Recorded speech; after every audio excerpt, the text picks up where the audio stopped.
welcome to Gazzelli Art House. My name is Paul Luckraft, one of the team here at the gallery, and we programmed this special event to coincide with our November residency, the Gazzelli residency by artist duo LoVid, who we are thrilled to have with us today, all the way from New York. And we thought we'd take the chance, from being in Europe, to convene a panel to draw some connections between amazing artists in what is quite a staggering week for digital art in London, I think. There's a lot going on, so it feels like a great week to convene this talk. And we're thrilled to have Rebecca Allen, Mike Stubbs, William Latham, and LoVid. Tate Modern's Electric Dreams show opened last night, which is quite an incredible show, which we, I think, saw, but we're so busy, saw only snippets of. There's also the V&A digital season, just reaching its conclusion this weekend, with amazing artists such as Mohsin Alayari, and tangled others, Brendan Dawes. And both Tate and V&A have a late event this Friday, so tough choices for audiences. And both William and Rebecca are taking part in the Tate Lates on Friday, which I think we'll touch on perhaps as we go through presentations. And at V&A, artist Libby Heaney, amongst others, is showing work at V&A Lates. So lots going on. I think thematically we wanted to have some connections across the speakers to give some sort of structure to the talk, because it's kind of a broad topic. We could start talking about what is digital art, the future of it, the past of it. I think we wanted to really centre the conversation around the body and technology, and thinking about how artists in particular have developed ideas of wearing technology, be it through garments, be it through headsets, be it perhaps inside immersive installations, and how artists have kind of tried to materialise code into sensorial spaces, and also questions of collaboration, I think, is kind of central to everyone's practice here. If you haven't had a chance yet, downstairs in our project space, we've got some works installed by LoVid as part of the residency, also by previous resident Melissa Widerect, by Rebecca, and by William as well. So a chance to see some works IRL as well. I'll try and keep it brief, but there's so much to go through because every speaker here has done so much.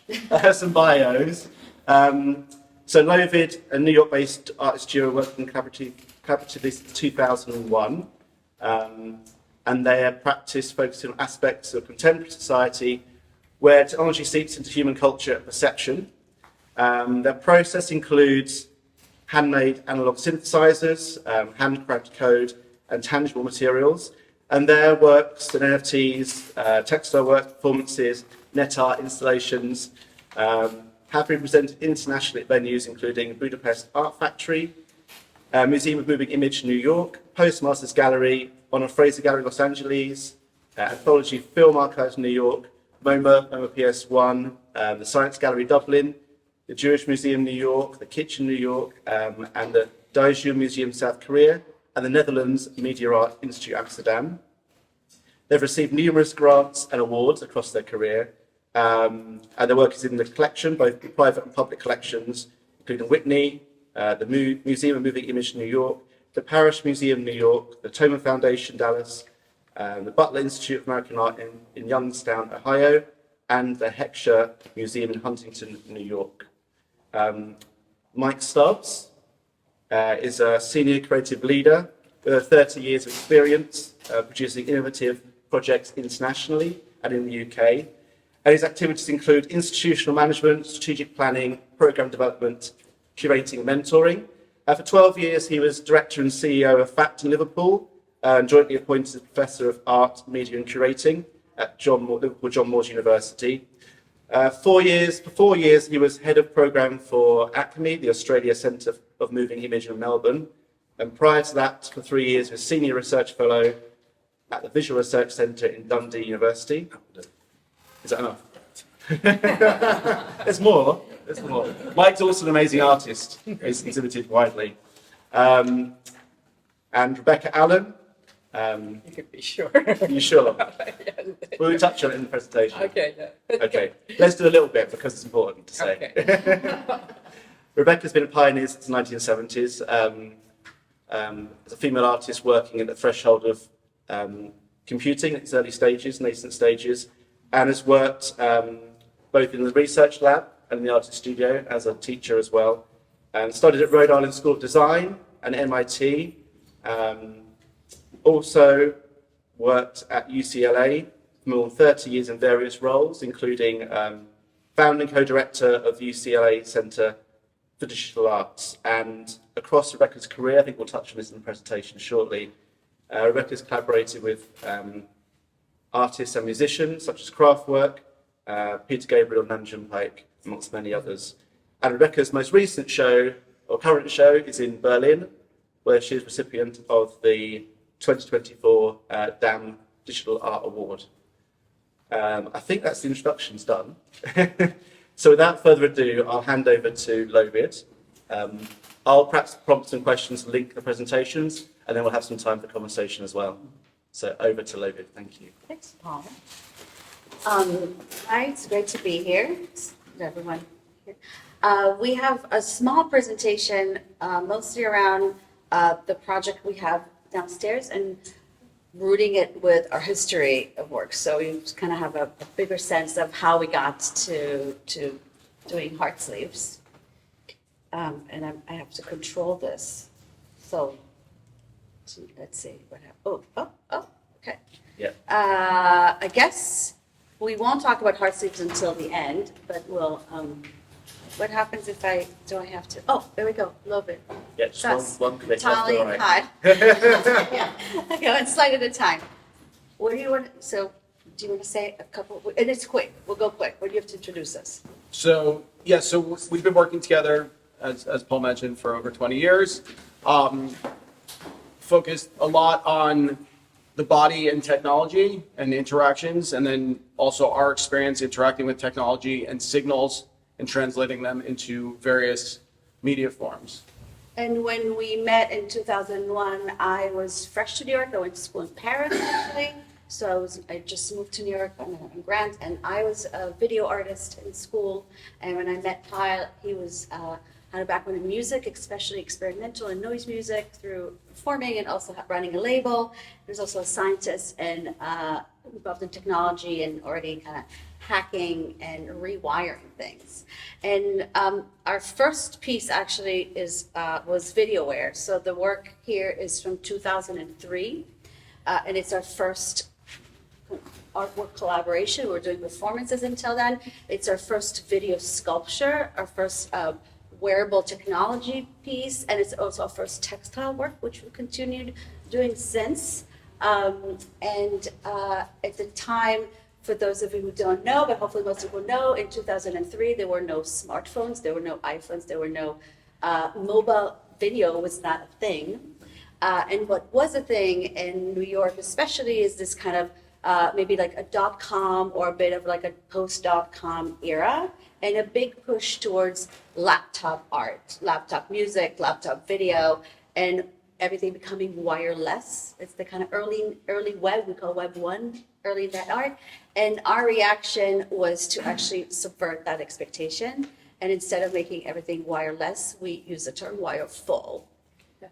And so this obviously was an aesthetic decision to do that, or philosophical decision, but it was also a necessity at the time. There was no other way to power these other than the hundreds of feet of cable that you can see behind us, bringing it, the things that it needed to show the video. We were playing it live in that image. And we would wear these suits, which each included 7 garments for each of us. So wrist guards, elbow pads, knee pads, and helmets. We wanted them in protective sportswear to sort of emphasize the fact that technology is a little scary, but we wanted to get close to it. And also, they were kind of padded with our fabric outputs from the video we're producing, so that you could get close and cozy with it, and that was very important for us.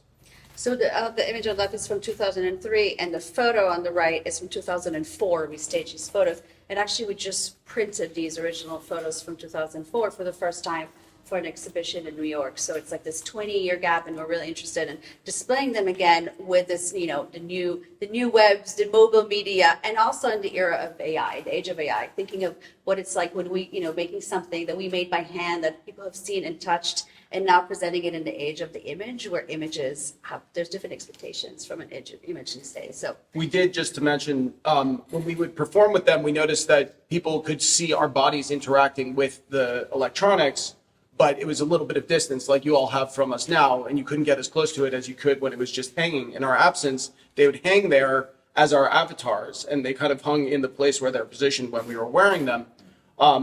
And we had kind of evaporated into a puddle or annihilated. And we were wanting to share the experience of being able to get close to the electronics while also being close to our bodies. And so that was the idea of the photos, where you could kind of zoom in and get that experience. So we're going to try to go quick because there's not a lot of time, but from that analog display devices, we got really involved in analog instruments, and this is a continuation, hopefully the next slide would show it, from video art, origin of video art from the 60s and 70s. In 2005, we built our own analog synthesizers. It was based off of schematics from the pioneer video artists, like primarily Dan Sandine. So we were really invested in taking an approach to technology that's not just based on innovation and being at the cutting edge, but actually making choices based on aesthetics, that and a look and a feeling and a vulnerability, and in some sense also the politics of reusing archaic instruments rather than always pursuing whatever is the current moment, and then as media, video, digital artists, to create our own tools, to have a sense of ownership, of authenticity to the work that we made. So that's always been a trajectory. And, yeah. Also embracing the limitations of the technology. As you can see in these images, there's a lot of wireful elements here. And we purposely exposed the underside of the modules that you see on the top left there so that you could really feel those wires. And but the top is variably more or less wireful depending on how our patch goes that we were building to build the video live. And I think, So kind of go back. So this was 2005. We toured, we continuously record with these instruments. We used to perform with them a lot, which we do a little bit less these days. This is kind of these two core moments that the left one is a video recording made with this analog synthesizer. It's called Susquehanna in 2003. And the right one is a little clip from a performance we did in New York at IBEAM 2009 called Hack Your Face. And this one, it's a projection on participants' face. They touch the cables, and their electric current affects the synthesizer, and it's projected back on their faces. Just going quickly through that. And then jumping like a super big jump to 2021 to current, which, but a thread through the body, patterns, abstraction, video. This is a series of video and textile pieces that are called Hubs on Tape. Started during the pandemic, the early lockdown to 2021. There are 18 videos, and there were maybe like 9 tapestries. These are like, the one on the right is kind of a large tapestry painting, where it's digital processes to create it, dye sublimation on textile and hand embroidery. So it's a hybrid digital physical piece. And the stills of the two ones on the left are animations video. Oh, I put that in. So what it looks like in an exhibition for the scale of the work. So this was obviously, mapping the video onto the people's bodies. These were sourced from people, a call that was made on the internet, and people could present hugs that they were engaged in with people in their pods during the hard lockdown. Yes, so this was really important work for us to bring in, themes that we've worked on for a long time in performance primarily and installations into a single channel piece and the tapestry work. And it was very important that those were portraits of people that we knew in our lives. Those are not, again, kind of generic interactions, and the relationship kind of displaying intimacy and care, and these hugs became just a really great device to maybe communicate a lot of the themes that you put out there, the immersion, abstraction, things that we are always invested in. And then this brings us back to the piece we have here, which is Heart Sleeves. is the like, umbrella term. And over the years, the past couple of years, we've also started working a little bit more with code. With a lot of the intention is to take, beginning the pattern that we showed a couple of slides ago to the pattern on the left here, which is code-based. So it's inspired by our analog instrument. It's using generative system algorithm. Here we're just showing some GIFs. And we over a couple of years, we developed a system to create portraits, digital portraits, and a combination of these patterns with this web-based software. And, oops. Do you want to say? So we had part of the initial release of this project, we had a bunch of friends, artists, produce their own self-portraits using the system. There's a portrait studio as well as part of the package. And so we had some of our friends do these, and it was they were displayed at the launch for the original textures. And downstairs, you see an installation. So the project originally was launched as this like a Web3 public project where anyone could, purchase a pattern and create their own portrait. As the project is developing, we're actually are doing these recording sessions and slowly collecting. Probably about 60 portraits. We continuously are making them. It's this new development in portraiture, in pattern and immersion, and like through the internet and the camera.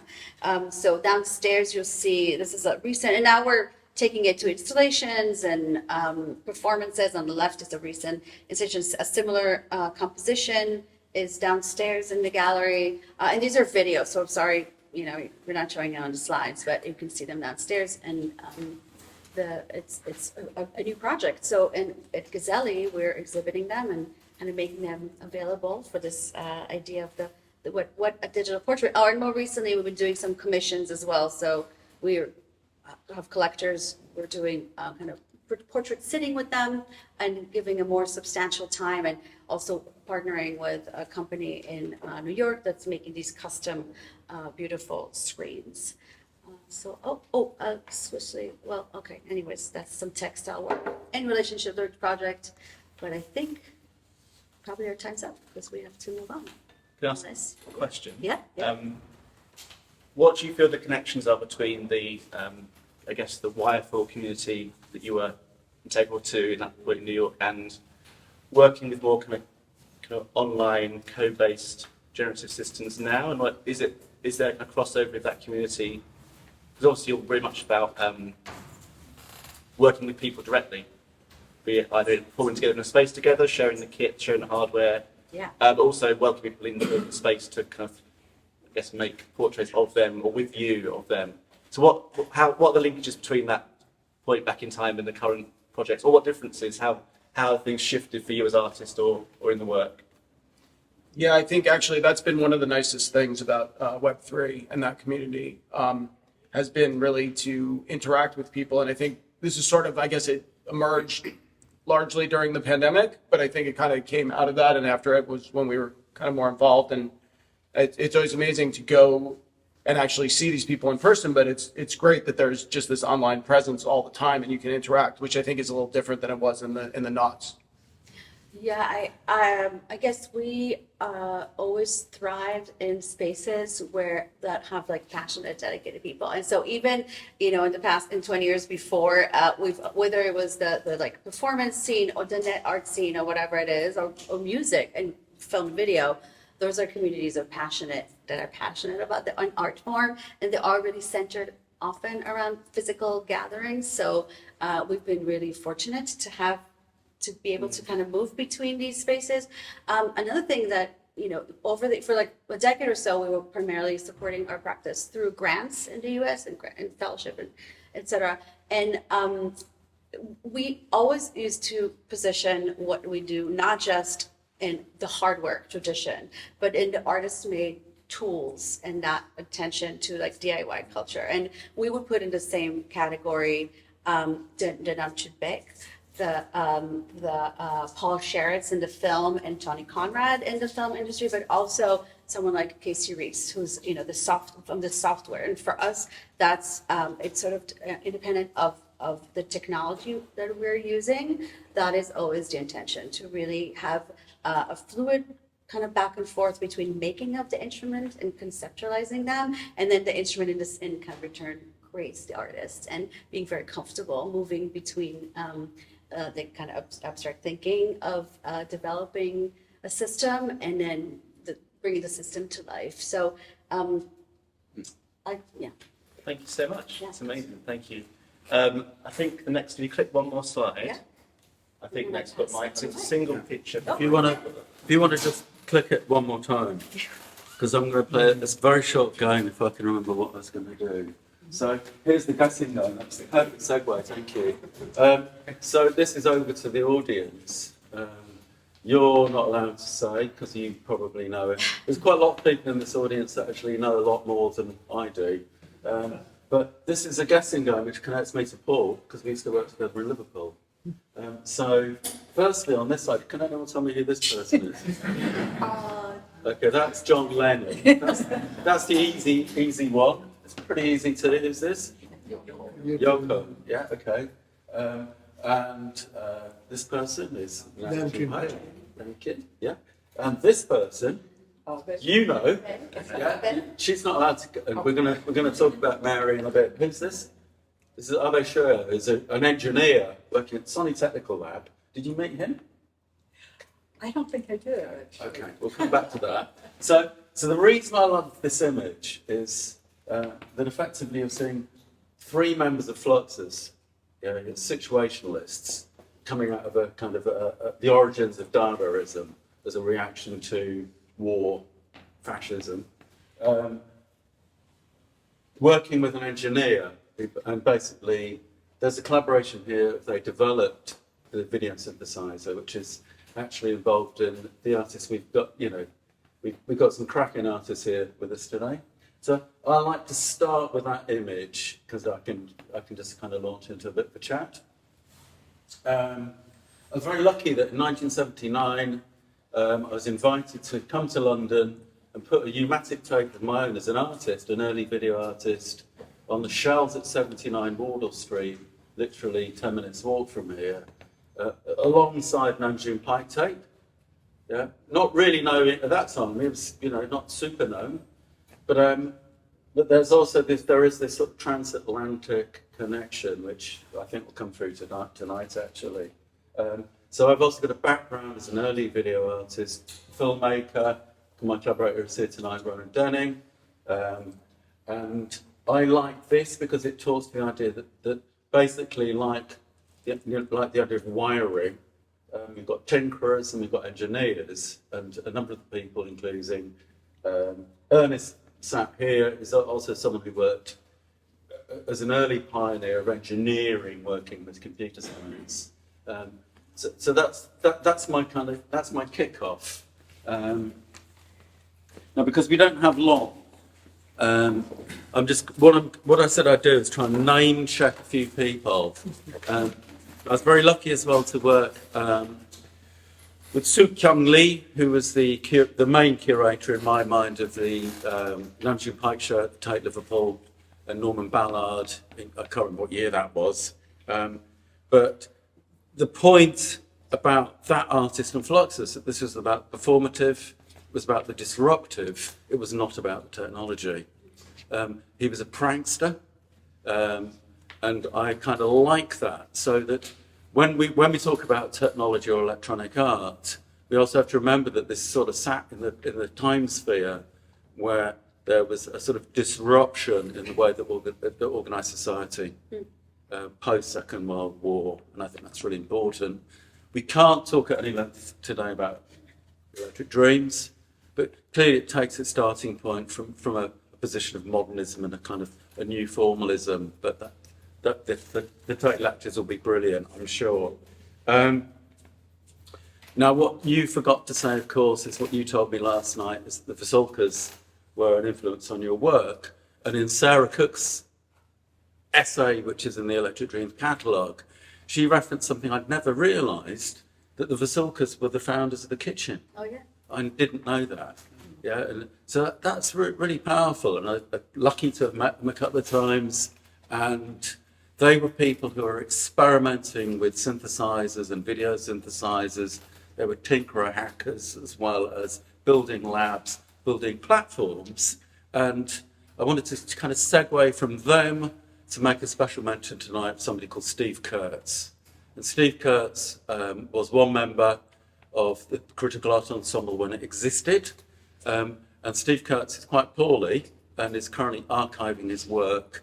And an extremely influential cultural theorist who wrote about new media theory, but from the perspective of new media technology being the democratizer of platforms and media and reorganizing society to let people have the means to publishing. So in a sense, there was a utopianism to a lot of the work that we were involved in, which was not just about making nice looking things, not just about developing interaction for itself, but shifting, reversing the relationships between the art object, the audience and society. So this is also political. Yeah, and sometimes we forget to talk about the political nature of this work. And of course, you know, all of us have got different experiences, and many of you in the room, that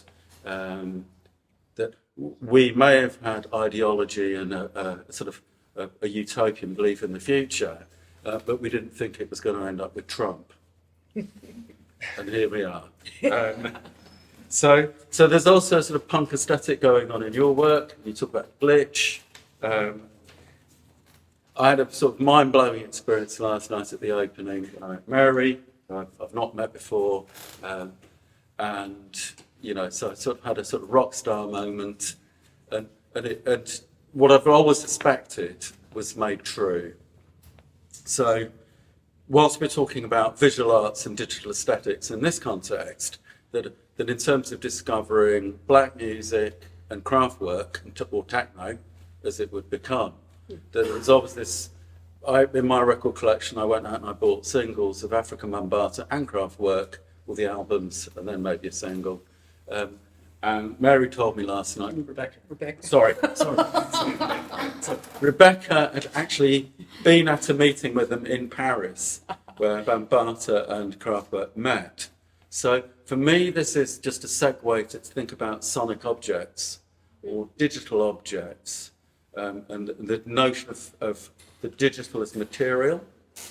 And that clearly we've moved from a position of where we used to think as digital electronic as being ephemeral to a position where my daughters think that digital objects are just as real and material as anything else. But for many of the work made by all the artists, and you know, William goes back a long way too, of really the ephemerality and the performative elements of this disruptive work was super important. So it's visceral, performative. I want to say boing, boom, check, if that means anybody to people. Yeah, really. And I hope you'll say something about that too. I'm now going to do a quick name check, because I've probably got a few minutes. But I want to mention granular synthesis. I was lucky to work with Gert Hinschlager and Wolfgang Heinrich, who are two really significant artists that understood digitality dead early on and non-linearity. And if we talk about non-linearity, it refers back to a way of thinking. You know, this is also about contemporary philosophy. Lynn Hirschman Leeson, massively important. Toshio Iwai, you know, one of the first interactive artists. Dumb Type, and the artists that would come out of Dumb Type too. Sort of early progenitors, some of which I was very lucky, Rocha Kida. So many artists I was really lucky just to work with and make stuff happen, even if I don't completely understood what they were doing. But I was sort of part of that. Critical Art Ensemble were Critical Disturbance, their 1995 book, is still totally relevant and really worth reading. And it sort of refers to this notion of the conduit, i.e. that from an engineer or infrastructure building perspective, people were not just making an art object, they were building platforms. So we have to mention Eve Bunting, Rachel Baker and Rational. Graham Harwood, Mongrel, super important. Hakim Bey, John Perry Barlow on the theoretical end. And then because of the wearable connection, I wrote down Orlan and Stellark. I did have Rebecca Horn in there too, as largely a sculptor, but in terms of progressing the notion of the body as sculpture and the performance of super important. And of course, we lost her this year. And then in terms of prosthetics, the extension of the body and the wearable. For me, one of the most significant artists who's still alive, and again lucky to work with, is Zistov Dishko, who was an engineer as well. He trained as an optical engineer. He was a microscope engineer like my father. And he then would go on as a survivor of the Warsaw Ghetto to make significant projection works, working with communities through a collaborative process. So for me, he's really high on the list. And maybe, I don't know what the database thing is, but maybe I'll circulate the names if you want. Ahmed Bassioni, is an Egyptian artist who was shot dead in Tahrir Square during the Egyptian Revolution. He worked with his own body fluids, his own data, and did a project called 7 Days running on the spot. So that in terms of our own data, the performative, super important. Jeremy Bailey, I think that in terms of sort of combining something around cultural identity, wearable technology and performance was just like Bob on it. And Hull, Perry Hoberman, brilliant maker, tinkerer, and he could introduce humour into this. And sometimes we forget that we need humour. Likewise, Agnes Myers-Brandis, Moon Goose Analog, favourite all-time work. Julian Mayer, a phenomenon, somewhere between kinetic art, conceptual art, tinkering. And then I was very lucky to work with Shah Davis. So we had a conversation upstairs about preservation and reconstruction of artworks. So Shah Davis basically doing the first sort of wearable interactive bodysuit work with creating immersive environments. Working with the purple machine called a cave. What year was that, Mike? I think she made those works in the 1980s, but it was then reconstructed at Acme as an moving image in 2003. Yeah. That was a phenomenal action on behalf of the institution to reconstruct the work, which was no lot better to remake the work.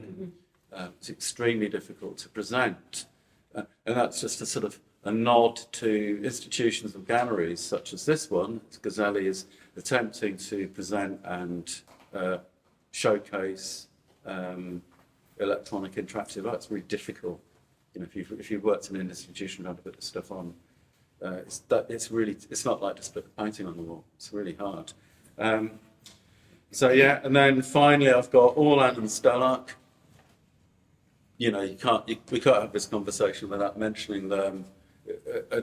Orlan, that's, she doesn't really work with systems or electronic art, but she was a body modifier very early on. And Stellark, of course, crosses that boundary as someone who's working with prosthetics, his own body, data, etc., etc., etc. Monstrously significant. And I'm going to stop there. Thank you, Mike. I think it's striking you mentioned the word utopian there, but also critical. And those two things, always interlinked in terms of the practice we saw across history set out at the Tate Show last night, and also represented in the amazing artists here. There's always this sense of embracing the possibility of a new way of working with technology, a new creative potential, but always having that questioning of where this might lead, and also questioning the possibilities of that material itself. So I think that's kind of interesting, kind of dialectical, kind of always kept a balance across those names you've read out there. There's an ambition to try new modes, but also an awareness of where this might lead, and a questioning of how it's then utilised for different ends possibly. And importantly, in terms of I've got in a way, I think it's unfair to name any of them, But in terms of some of the younger artists that I've recently bear witness to, some incredible young artists just doing ultra digital native work, and all of the artists in that over that period of time have just been working with what's around them. So it's natural that if you're born digital, that of course you would work with TikTok, because that's your material, that's your life, and similarly that a number of artists that would have worked with early video were also subsumed within a pop culture, television culture. So MTV got mentioned last night. Really, really important. And of course, we also experienced that here in England. That's really significant.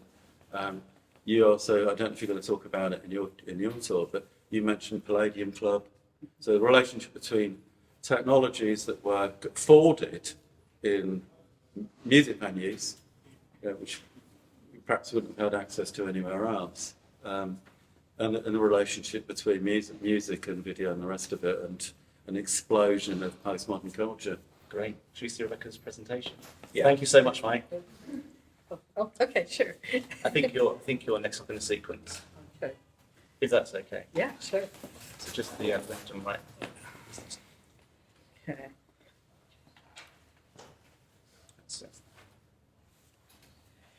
So just to get through 50 years of work briefly, I started as an art student, deciding two things. I wanted my work to be motion, time-based, and I wanted to define a new art form that included computers. With following the mechanical age, I think the computers are going to be important. So in 1974, I made my first digital artwork called Girl Lift Skirt. It's a girl lifting skirt, but it was done while I was a student at Brown University, had early computer graphics machines.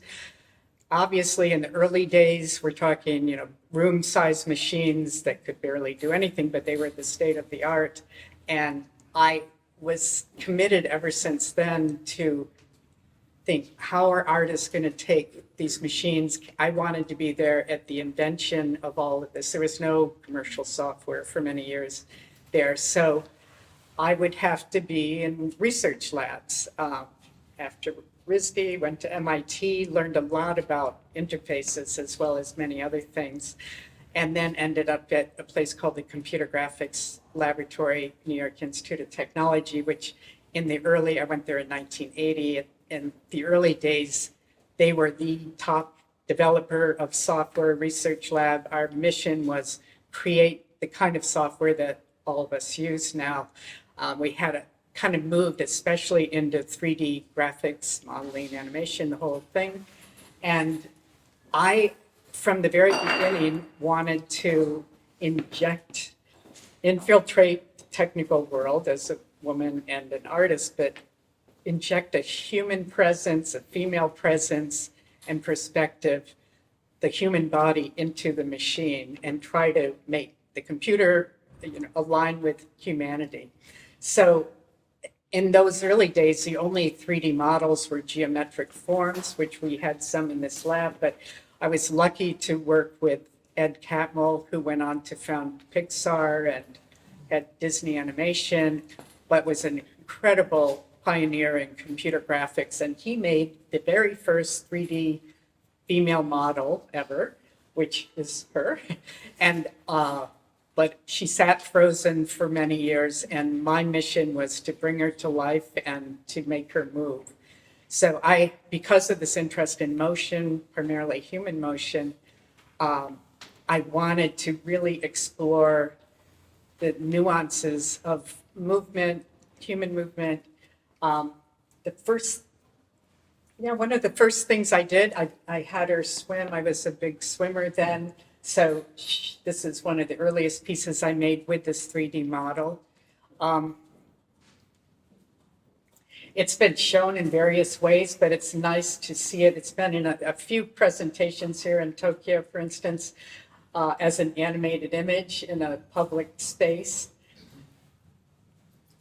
Then soon after that, I made a piece called Steps. And with the starting, I mean, this was incredibly difficult problem, technical problem, to get a figure to move in a human way. And the early system, long before motion capture, which makes things really easy now, it was more of being like an animator puppeteer. You'd make key frames, and then the computer would do a little bit of the in-between motion. So this was a system I was developing with brilliant software designers to get a 3D animation system. So as an artist, I could justify my presence in this lab by moving these systems along, and then I'd sneak my art in because I had to demonstrate the software. So Steps was a piece I did. I thought, well, I want to create art form with movement, human movement. Choreographers do the same with a physical body. I had a research project with the Joffrey Ballet. We're trying to think way back in 1982, like how could we combine technology and performance? This was an example. So again, my figure appeared to move, but I was also inspired. A lot of what inspired me were movements from the mechanical age, early industrial age, and like Bauhaus theater, where they were looking constructivist, futurist, those kind of art movements where they were not just looking at new tools that these new machines would allow artists to experiment with, but also talking about where is this going in society? The machines, what are we becoming? How is this impacting us? And I've often wanted to do that in a lot of my work, not just use these tools or invent these tools, but figure out like, what does this have to do? This is impacting humanity in profound ways. So inspired by Bauhaus theater, which had these, here's some of the geometric forms we had, but these come to life and do a performance. This is a piece, Steps is one of the two pieces I have right now in the Electric Dreams show. Also worked with Twyla Tharp, another well-known experimental choreographer, for a piece done in, it was called the Catherine Wheel. It was a live performance first. David Byrne, who I actually went to art school with, did the music. And we were, something's there, but we were trying to think about this piece in the live performance. It was about St. Catherine. Okay. And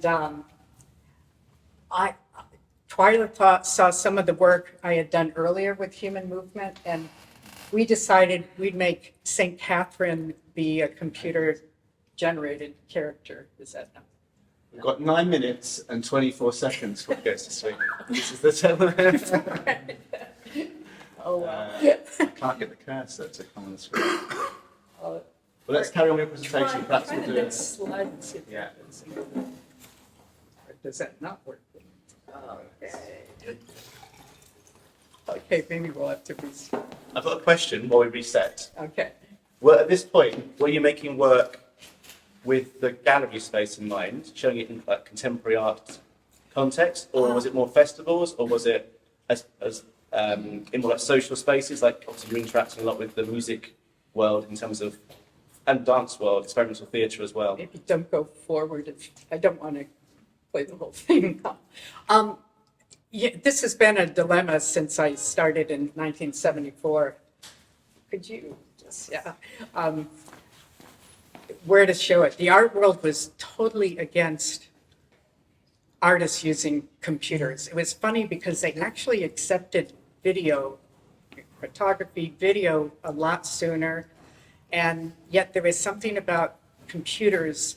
Even when I did my first piece in 1974, the art school, I said, I want to do an independent study in computer animation.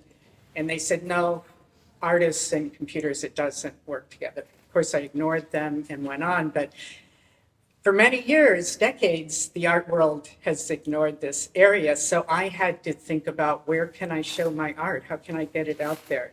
So something like working with Twyla Tharp, this piece, the Catherine Wheel, that was produced by BBC. It was shown throughout the US and throughout Europe. So, and it was actually the first time, like St. Catherine here would dance with the live dancers, kind of an augmented reality, blending the two. And it was the first time a computer character had been seen on television. Not that anyone knew that then, but I was happy that rather than like a sexy robot commercial that some people refer to, it was actually an art piece that was first shown on TV. So, Do you think we should quit the presentation and relaunch it? Okay. We can carry on chatting. We could perhaps, and someone's going down to check the screen out and restart the presentation. okay. Well, It's just a little thing, whatever. But I'll just keep moving. yes, keep going. So MTV, we've talked about that. That started in the early 80s, and I thought a way to get short experimental animation or films on TV, get some distribution. So through this lab, some people knew about it, kind of a long story, but I agreed to create a music video, which seemed impossible at that time because we really thought in seconds, like doing the Twyla piece. I thought, oh my God, how many seconds do I have to make? Really hard to do anything in those days. But I wanted to make this music video, and I worked with, it was through Island Records, a strange album called Willpower's, Lynn Goldsmith had done with a bunch of well-known musicians. And so I created a video called Adventures in Success. And then I created a second one called Smile that was shown on MTV and all the music video stations, super popular, heavy rotation, big hits. So it was great. I could turn the TV on and actually see my work. Of course, music dominated it, but still I had a chance to show my visual work. And then Kraftwerk contacted me. They were familiar with these two videos that were out there and knew a bit about the lab I was working in. And I thought, okay, the next hardest problem, technically, after human motion, is to try to get faces to move, procedural techniques. But fortunately, in our lab, the inventor, the first guy who ever did that, who also worked at Catmull, did the first facial animation. And so I had confidence we could tackle this hard research problem and make a music video. And so I knew Kraftwerk. I mean, how could I not, working in computers? And so I knew they had these mannequin heads, and I said, okay, we're going to work in a virtual world now. I'm going to bring your heads, stick them on some bodies, and bring it all to life, and get you to sing, and create this. I created this video called Music Nonstop. Can we go to the next slide? Yeah. Let's keep going through. Yeah, maybe I'll just tell you when to move slides. So this is actually part of I love the process of doing this. Like, take that mannequin head and little thin pieces of tape, I had worked in sculpture, so it was very sculptural. With a few points, try to define each of these spaces that would look like them. So Is that physical mannequin head? that's a physical Right. mannequin head of theirs. They shipped them to New York. And this was the first one we were trying. There's this thing called a reference cube. I mean, these were like old days. Digitizing anything, weeks of work. There was no process developed yet. So we were inventing. I love that it was like the Renaissance. We were inventing 3D, movement, textures, reflections, lighting.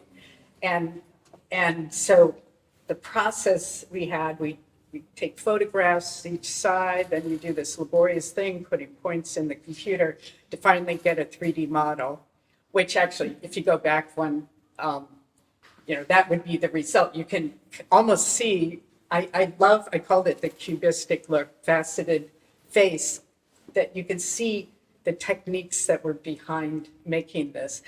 And the album, it was so great in those days, you actually had a big album, and it was that open up. This was the cover, the back of their heads were the back cover, talking about three dimensions. Inside was just the wireframe image of them, almost like the skeleton. You open it up, and if you go ahead, like the photographs that came out of this process we used for digitizing, they were in the inside. I could take this album and kind of explain the whole process that way. So next slide. With the heads on wireframe bodies. And then this became their brand, their image. They changed everything after this video to, next slide, become the wireframe model. So taking that look, transferring it to the real world, and next, excuse me,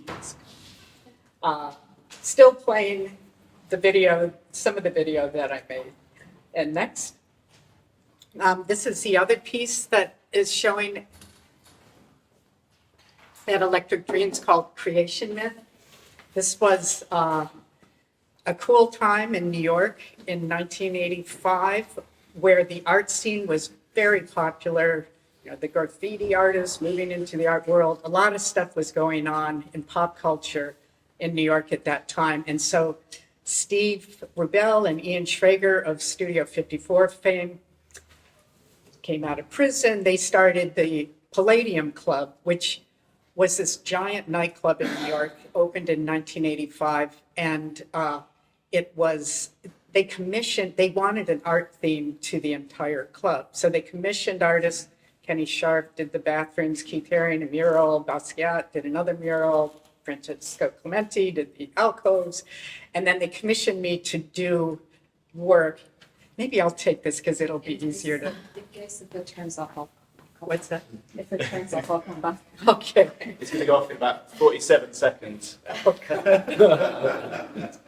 Nothing like impression of the Yeah. plot. So they had these, in those days, you know, again, 85, these elaborate two giant displays built in the dance floor area. And so they commissioned me to do a new work for the club. And that's why I call it the Creation Myth. I was also working with some of the earliest, what we call generative art procedural techniques, using particle systems and fractals and other kinds of ways to simulate nature in very complex imagery. And were you teaching at this point as a research, or working as a researcher at the same time? No, or you no. were I- out of the institution?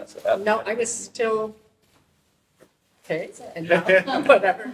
I was, Reboots, I think. I would say, I worked at that lab for about 6.5 years Yeah. as a senior research scientist, but slash artist. Get through. So, well, anyway, so there was that piece, generative, about a new environment, and shown on these giant displays that actually these displays could move too. So I choreographed a piece to work with the displays. Was this work using the emergence?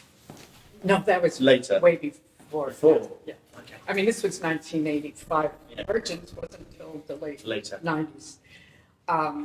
So there's a picture of the club too and these displays. Then I'll jump into, darn, they didn't format in black background. But anyway, we're jumping now actually to the late 90s, where I, with my team of young little teenage students at UCLA, we built a game engine and we built an AI system. I had been interested in an area of AI that had emerged in the late 80s called artificial life, where you could simulate behaviors, which I find much more interesting than intelligence, which seems very computer-like. And I won't go into that, but we built this whole, we call it behavior scripting language. And it was a way I could make these live simulations, also working with interfaces. This piece is called the Bush Soul 3. Here's some imagery from it. I should say that my whole goal in all of this was to create a digital aesthetic, to try to expose some of the technology, but bring in some realism, just make a new thing that really worked with the technology of the days. Here's, When you is- stage it recently, it's large scale projection so that the viewer is kind of immersed in Right. the image and also navigates the yes. virtual space. So you see it a little bit, you can see a joystick. This was a haptic joystick, which means it was kind of big with games in that era. You know, you crash your car and, you know, whatever, shoot things, all the things games do. But I wanted to, when I thought of virtual reality, this was also shown in early virtual reality systems, but I wanted to, it's like, where's the body going in VR? And so this was a way you use your body to navigate through this world. And it was based on energy. You come into a place like here, and as you got closer to it, you could tell there was something special about this place because the haptic feedback would get stronger and stronger. So I was trying to use physical touch as a way to interface and navigate and in some way bring the body and the virtual together. Just jumping over decades here, but this is 2016. The new VR systems were coming out that, you know, were more familiar, like HTC Vive and Oculus, and I thought, okay, it's getting better. The art world wants VR, so I'll give them VR. And it's like, I want to get inside the brain. I just had this image, but I wanted to use real data from an MRI of brain data. It could get a 3D image if anyone's gotten an MRI, it's actually a way to scan and get a three-dimensional image of your body. So I got the brain from the Neuroscience Brain Mapping Center at UCLA. And we stylized it. This is the brain from the outside, but you're actually inside. The piece is called Inside. You're inside the brain. After I took the white matter out, it's like, I called it the brain cave. It was just this beautiful organic form. And you'd enter. I don't have enough time to explain the whole experience, but with VR, I also always use the controllers because I'm trying to engage people. They're in a virtual world, but they actually have to move their bodies and do things in that world. Another piece, the next piece I did, 2017, the Tangle of Mind and Matter, I used a different brain where the brain was in the different parts of the brain. And I thought this way you touch, you like take out different parts of the brain. The way I could fund this is neuroscience, for a course in anatomy, I made a whole thing of learning the different parts of the brain and you'd hear what they are. And I called it the brain puzzle. You put them back in to just learn about these various parts of the brain. But this was the art piece where the brain ultimately explodes, the female figure swimming around in that space. Did you find there were limitations with the VR at that time when you were using it? Yeah. Did you find it an interesting constraint to work with? Well, my whole life has been, except for maybe now, going to the very edge of the cutting edge and trying to push it to the max. And that's actually a way I could get funding too, is by doing that. So in a way, because I did VR in the 90s, this was way ahead and way better. And there's game engines and everything. So I just push everything to the edge. You know, a lot of it is how complex you can get. It's really about the computer and speed and whatever. So I can't help myself than trying to kind of push everything to the edge. It's an old habit that I have. But in this experience, as a viewer an interactor is there, they can do certain things with the brain. I won't go into it, but at one point, there's water that's coming up. So you're in the VR world, and this water starts to come, and we could program it so it would always stop at the neck of the person, the user, whatever you call this person. And I try to point out, even in VR, your physiology is responding. You can't help but get this feeling as water is sort of coming up to you of a real sense. I know it's not real, but it feels like, maybe I'll drown in this situation. And I've played a lot with that. Our body still responds very much in a virtual world, which I think people need to pay more attention to. Another VR work, Life Without Matter. The title itself was something I was trying to say. It's like, okay, we're all supposed to live in the metaverse, virtual reality everywhere. It's like, what are we talking about? What are we going to do there? Why do we even want to go there? Does anyone really want to go there? And you're in virtual worlds. They look very realistic. Sounds are there, but you can't touch anything. And so I thought, here's our future living in these virtual worlds. Who knows where our body is? And we can't touch. There's no physical matter in these virtual worlds. So it's like, here's a future without matter, physical stuff, or what will matter in this future world? Will anything matter? So this was part of a theme of this work. At one point, you get this mirror image. You have your controllers, and as you're moving, the computer characters moving with you and reacting to you. And I was playing, because VR in galleries and museums are kind of totally misplaced. You know, you just see people doing stuff. Nobody can see anything of the imagery except the person in that virtual world.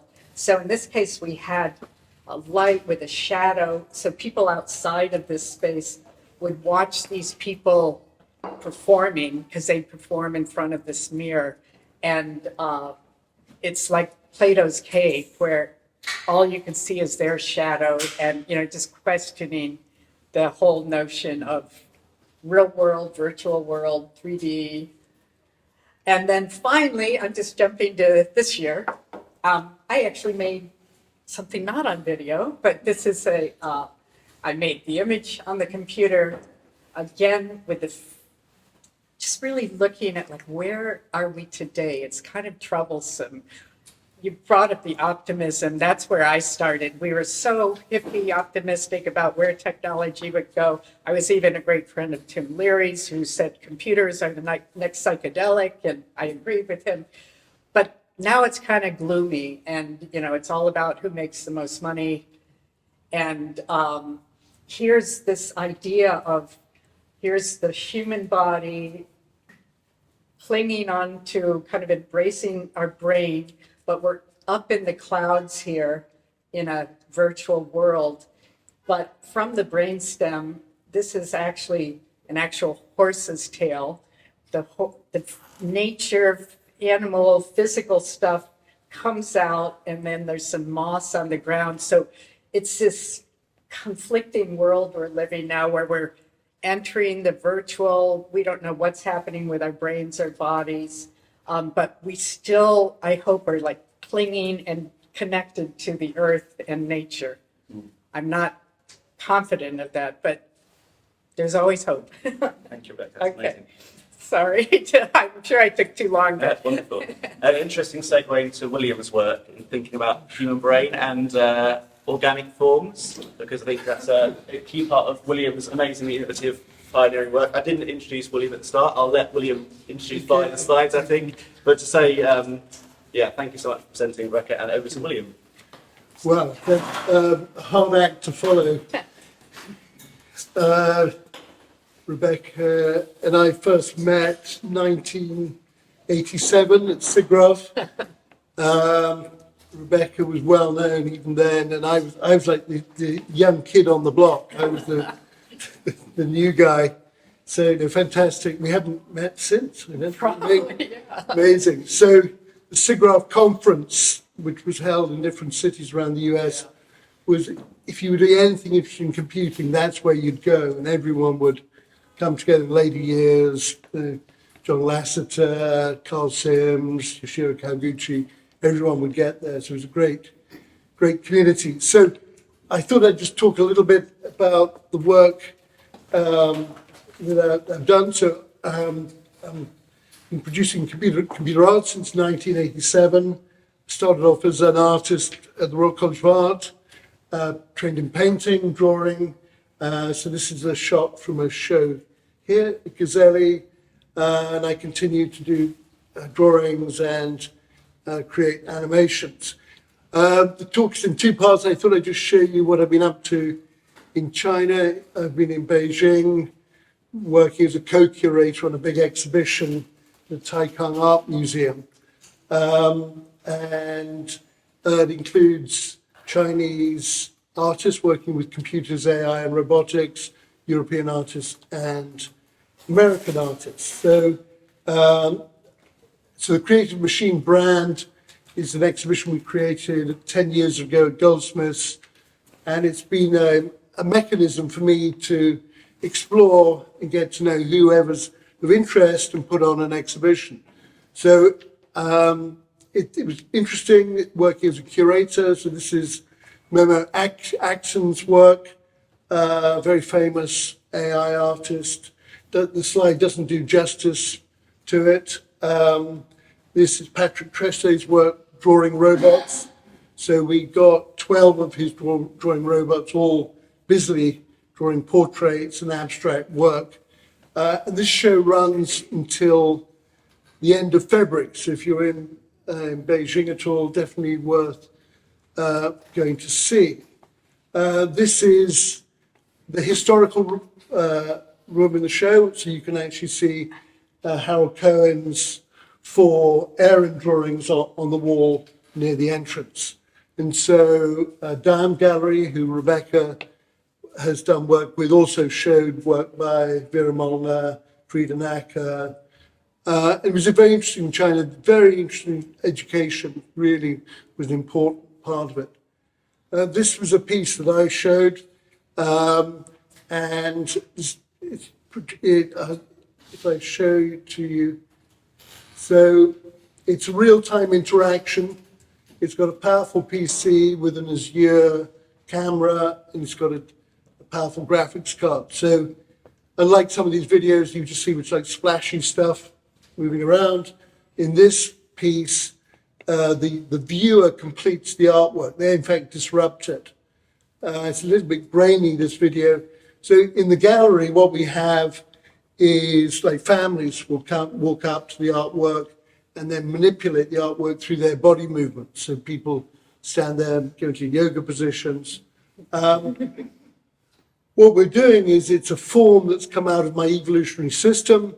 We've stripped out the physics, and using some of our algorithms that we've developed with our scientific work around protein folding, we can manipulate complex 3D forms in real time.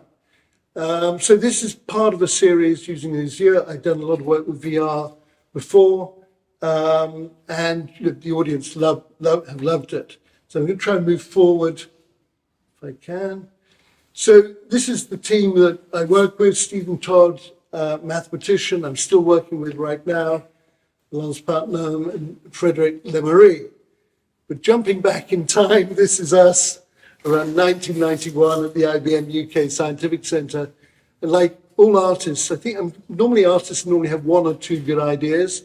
And I was lucky that I discovered my idea quite early on, which was the idea of recreating Darwinian evolution in software on a computer. So I became a bit like Rebecca. Getting access to research centres was absolutely key because there were no PCs, there were no mobile phones, and the technology was very, very hard to come by. And so I was fortunate I became an artist in residence at IBM for 6 years. And what these images don't show is the big room full of IBM mainframes that were directly below us. And so as an artist, I was able to find a way of manipulating IBM, give me time and quite a bit of money to create evolutionary artworks. And in particular, working with Stephen Todd, we developed a new programming language called FormGrow, which is, I won't go into detail now, it's all mathematical, but it has the potential to create all sorts of weird and organic forms. And so these are some of the kind of offspring from this evolutionary system. So here on the right-hand side, we see a mutator frame. The parent is top center, and its mutations or children surround it. So my job as an artist is just pick and breed, relates a little bit to Dawkins' biomorph system, And so I'm using Darwinian evolution to explore a huge multi-dimensional parameter space of possibilities. And the form on the left is one of the forms I selected, rendered up at high resolution, and that's the artwork. Very, very simple. This is more recent work where we've taken the evolutionary form and we're applying physics to it. This is called worm-like forms breaking their structural constraints heading towards chaos. So a lot of my work is all about use randomness. So when we're mutating and breeding children variants, we're using a random number generator to create new variants.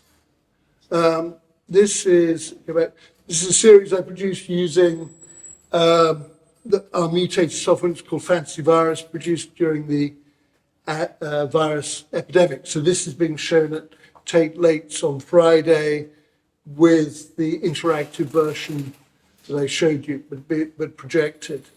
I'm just conscious of time. So quite a resurgence of interest in my work. In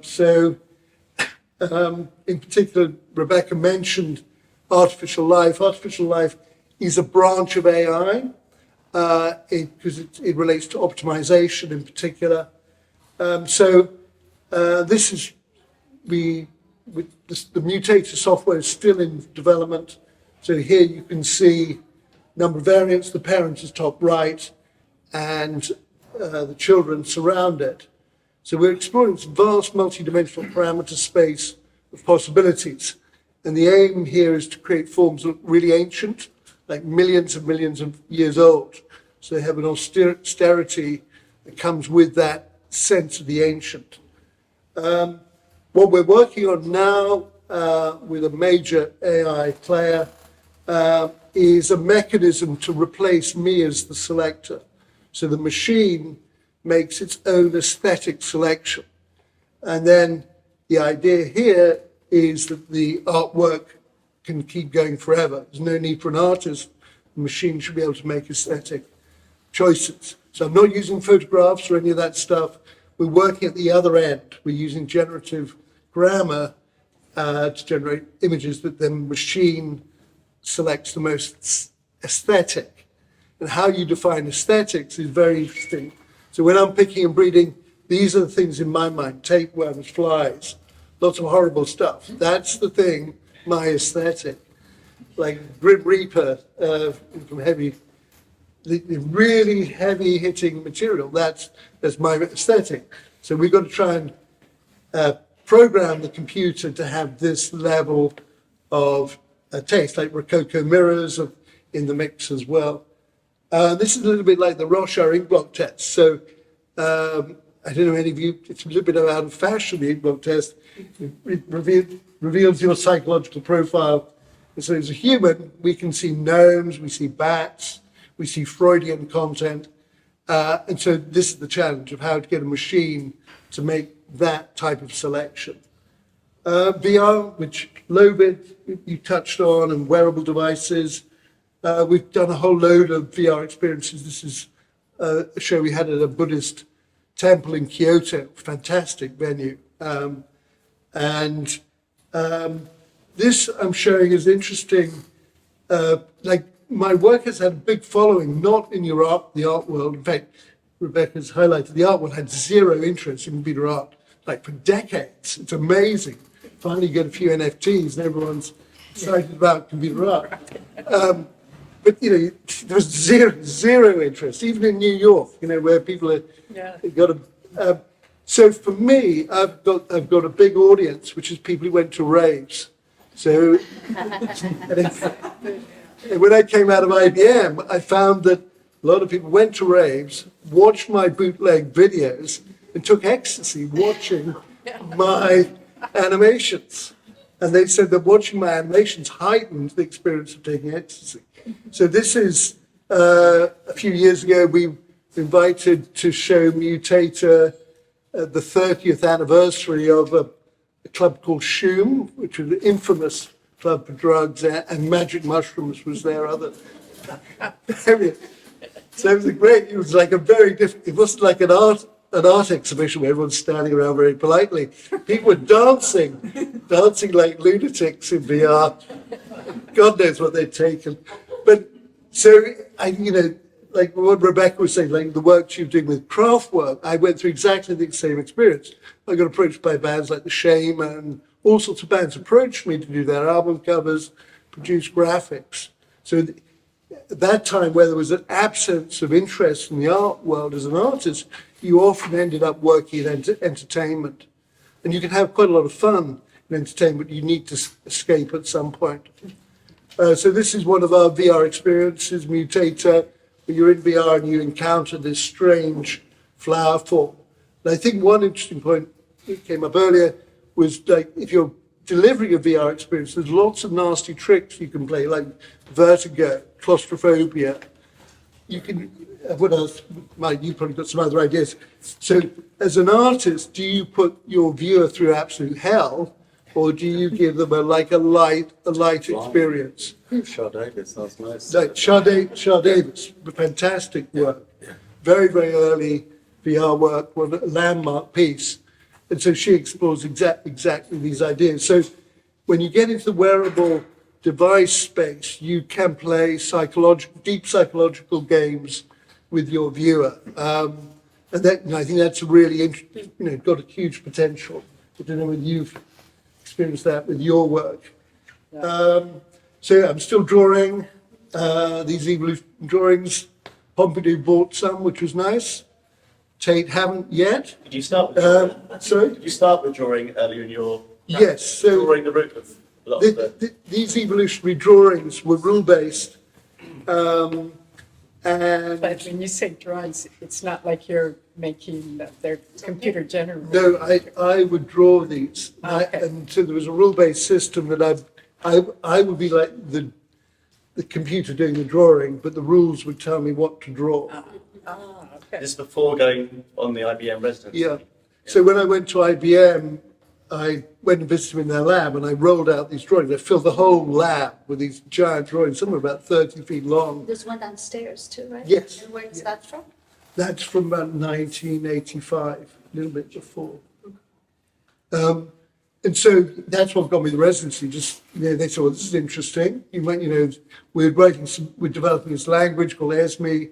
Maybe we could try and use this as a kind of blueprint, things we can do with the new language.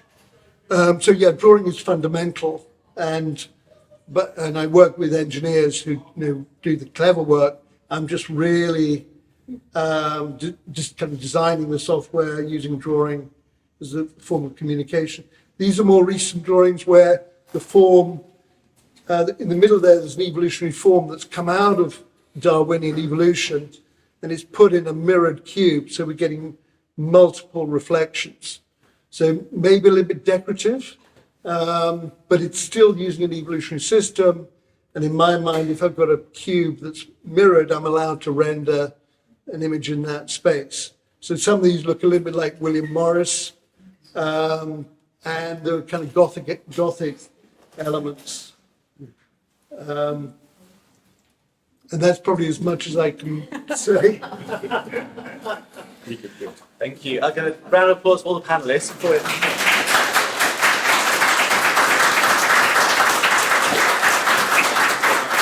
Thank you to Rebecca in particular for putting up with the technical glitch. Always technical. There's so much in those bodies of work that have been presented tonight. Please feel free to ask any questions. We have an amazing panel here, so please raise your hand for any questions. I'm curious, since of course all of you have started a long time ago, are you drawn to using your original artworks and redo them, so recreate them with a new technology that's already available to you? I mean, I suppose it's a question for the artists. Who wants to talk?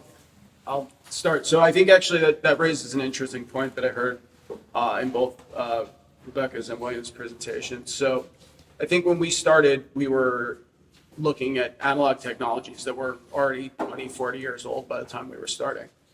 And we were very interested in sort of retro-futuristic ideas, so kind of unexplored pathways for the technology rather than, the cutting edge particularly. Maybe it's more the handle, or maybe it's the handle that's on the other end by the blade.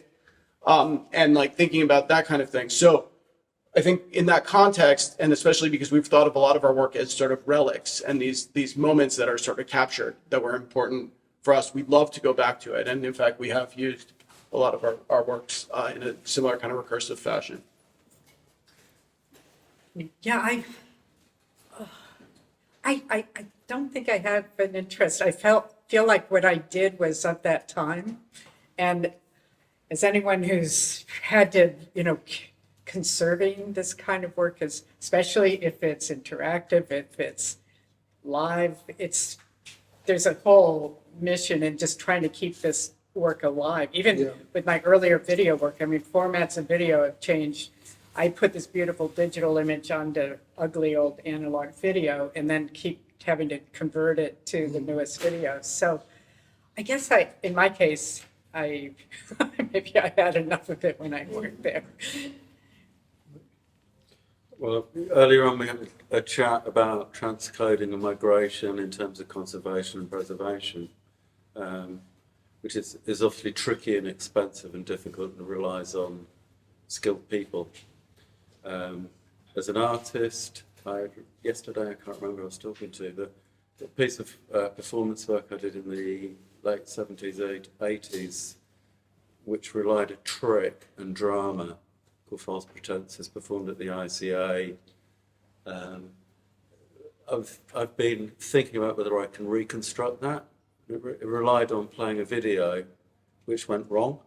Had been erased by the magnetic radiation on the tube train in London when I lived here. But the video that is playing in the background, which was taken off live broadcast, is from like 1980. So clearly it's false. So in a sense, you're confronted with, can you reconstruct the context or the moment? Is that important? And in terms of the conversation we had today with Ghazali, as they're thinking about preservation and the creation of durability of the purchase of digital art in a commercial setting, how much do you invest in the past? And keeping stuff, even if it's minute, digital, ephemeral, and how much should be investing in new artists, young artists, and giving them the opportunity to make new work?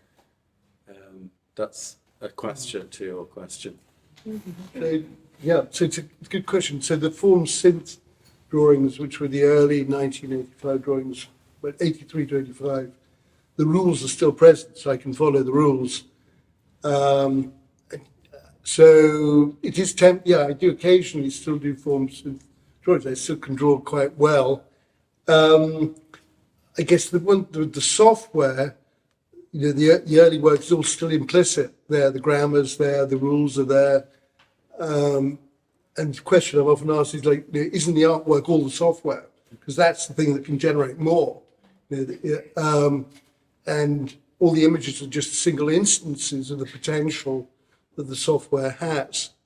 But yeah, I think as an artist, you often look back at your early work because if you feel good about something, it gives you a bit of a boost. Right, yeah, that worked last time, I'll use the same strategy again. But no, I think it's a big problem because people want my old stuff. And they say, well, I've got some new stuff. No. We want the stuff from 1985 where you were drawing. So then you say, we've got new stuff. No. So you go round and round, and then you kind of do a deal. But anyway. I have an additional answer also for us for LoVid, and kind of coming from what Brett was saying, that artist responds to the moment.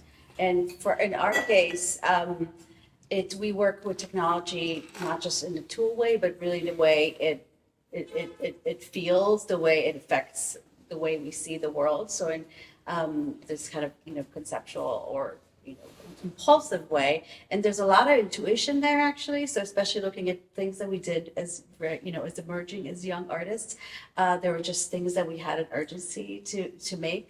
And what I find is probably across all disciplines in art, and often it takes the general public like 10, 20 years to get to the same place that artists are kind of having that moment of realization. You know, you were talking about kind of seeing the future a little bit, and that's definitely the case for us. And in our case, sometimes the institution kind of needed time to catch up and give space for the work, and the work itself maybe needs to mature for a minute. It needs to be in the world with that perspective, from that, you know, the excitement of the new technologies. But we have one example. So we don't, and the nature of our work is also very iterative, where we're, as we mentioned in the beginning, there's some, you know, we create a system, the system exists, and then we often take these materials like into portraits and then create, you know, a painting out of it or something else. And so, for example, right now we have an installation with video recorded in 2006 that's up in a museum in the States. And we are releasing for the first time an iterative print edition out of it. So it's not exactly remaking it, but it is really kind of seeing, for us, seeing that work in a new configuration in this museum with this contemporary context 20 years later, gave permission to give it a new form. So not exactly remaking it, but contextualizing it again in this particular moment. And I think that's maybe more how we're addressing it. Yeah. Are there any further questions? Oh, Well, hey. Hi. Oh, we've got two now. It's great. Go first. go ahead. I'm just interested in artificial light, if anybody wants to discuss that a little more, because that's a really interesting area that comes out mathematics, I think. So maybe some wants to talk about that. Yeah, I was fortunate to work with Craig Reynolds, who was a fellow student of mine at MIT. Yep. And he is the, really, co-inventor of the area of artificial light. He's the one coming up with the system Boyd's. He figured out that with Boyd's basic rules, you could simulate behaviors. You could simulate the flocking of birds, of herding of animals and people, the schooling of fish. So it really opened up this idea of simulating natural movements. And I did a piece when he first showed this, I'm like, I have to do something with this. So I did a piece called Behave, actually, that used his early software. And I think it needs to explore much further. I mean, even the technical language of a life, I get a kick out of it, because programmers, it's like repulsion, attraction, even the words that were used in a technical format were so evocative, and they kind of weren't even aware of that. But as I've said too, I think the idea of behaviors, are simulating behaviors in a complex way, is very important to society too, and how we understand ourselves as life forms in this living planet. So yeah, I guess like there's there's sort of, so Craig Reynolds' Boyd's work is fundamental. It goes back originally to Conway's Game of Life, which is using simple chess moves. You let the system run long enough, then you have emergent behavior, things like gliders that move around in very unusual ways that don't bear any resemblance to the initial rules you've put in. But then there are more elaborate systems like Polyworld, where you imagine you've got things moving around on a plane, but they have the idea of being a predator. So, and then they can look ahead. If they see something that they can eat, then they head towards that. So you can have a kind of food mechanism, predators against other entities. That's part of the dialect too, because prey, predators, it's all part of the whole technology language. But when you think of what they're talking about, it's kind of So once you get those rules working, you can create things which people engage with, because they see, oh, this is a living system. Whereas actually maths is fairly simple, which is how you craft it. Then on top of that, there's another level of complexity. There's one further question, wasn't there? I don't know how to contextualize. I would like to hear what's your understanding on that physicality and spirituality. I found that quite interesting that your work doing the evolution Ionian thing, which is not necessarily like physical, but your audience use that for ecstasies, which feels like quite spiritual. So I wonder, and then like with all the AI and the technology thing, working on that long time, do you have any particular insight? The physicality and spiritual, it's very abstract, but like. So I'll try and answer that spirituality. So when I create work, if it looks really, really ancient, like so ancient, you know, before the dinosaurs, then you know you're normally getting somewhere because it's a little bit scary for the viewer. Like, so if I create a work, it's like just massive maggots, that is going to have impact. One of my slightly quirky theories is that I think we have ancient memories, like when we were cavemen, when we were eating maggots, or when we were in the about to be born, memories from the womb. I'm convinced that we have some memories that are really, really deep-seated.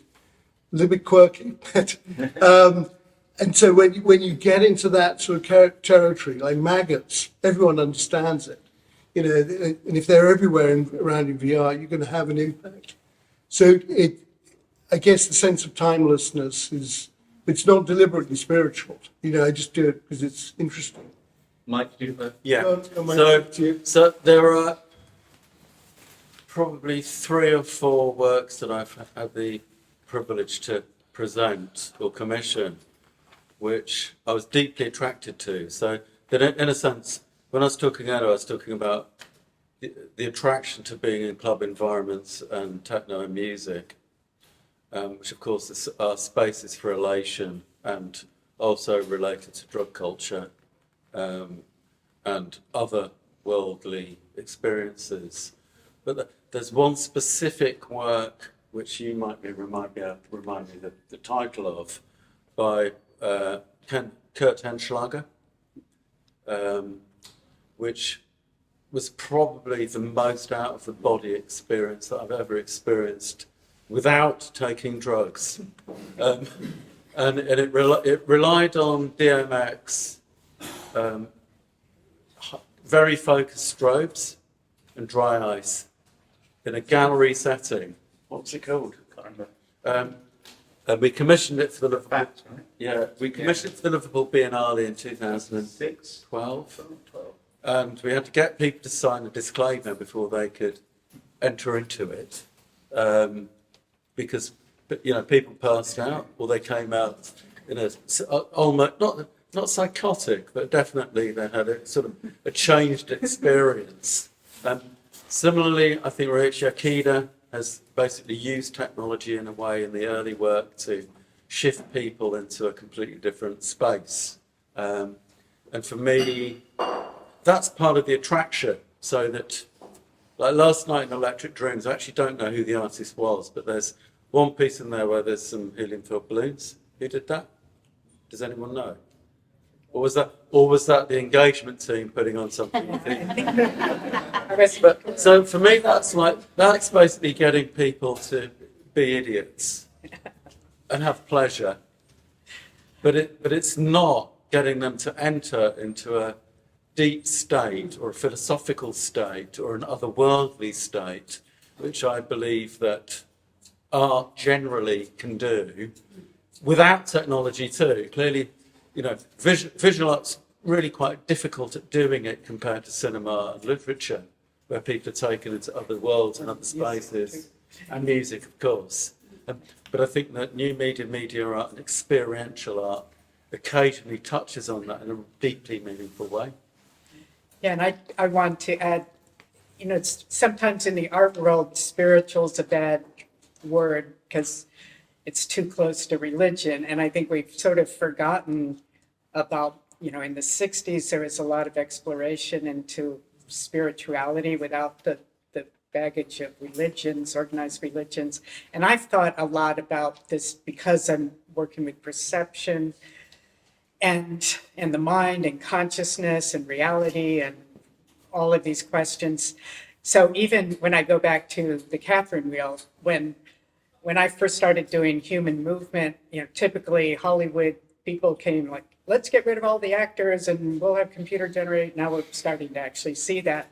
So I'm like, no, I'm not going to do it. But when Twyla came to me with this idea of a saint, and I thought, okay, a saint is seen like a superhuman, and the computer is, especially then, was seen as this superhuman thing. And then I made her, ephemeral. I took a wireframe, but I took a lot of the lines out of it to make it like a sketchy character, more drawn and not computer looking. So I was just thinking of this notion of saints and computers.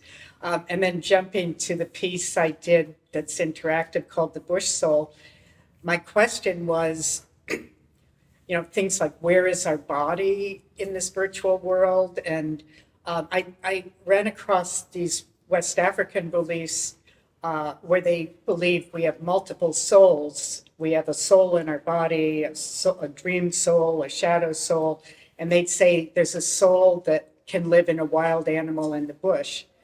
And I thought, okay, this makes sense. I can still have my soul in the body, my physical body. I don't leave it behind, but I'll have the bush soul. I'll have actually that what you're navigating is your soul. It's this little sparkly sphere. And that soul in this piece can also enter into the bodies of the artificial life world. Like I created a world of artificial life. It's their world. We're just entering it. But that was a metaphor that worked really well for me for a piece called The Bush Soul. Because you added the joystick for that, Yes. like the physicality Right. element to that. How that? Because you were navigating your soul, your bush soul, and so your bush soul entered into this world of artificial life. And you would navigate your soul through the joystick. So again, you had some of your physicality and body engaged in it. And the whole theme of the bush soul was around energy. Like a lot of people have beliefs about special places or certain people that have this kind of energy, the sacred mountain, sacred places, sacred people. And so we had this world, the bush soul world is all about energy, but you don't hear the energy. You can see like red hot spots, but until you physically put your soul there and you start to feel the response, that's showing you this is a special place of energy.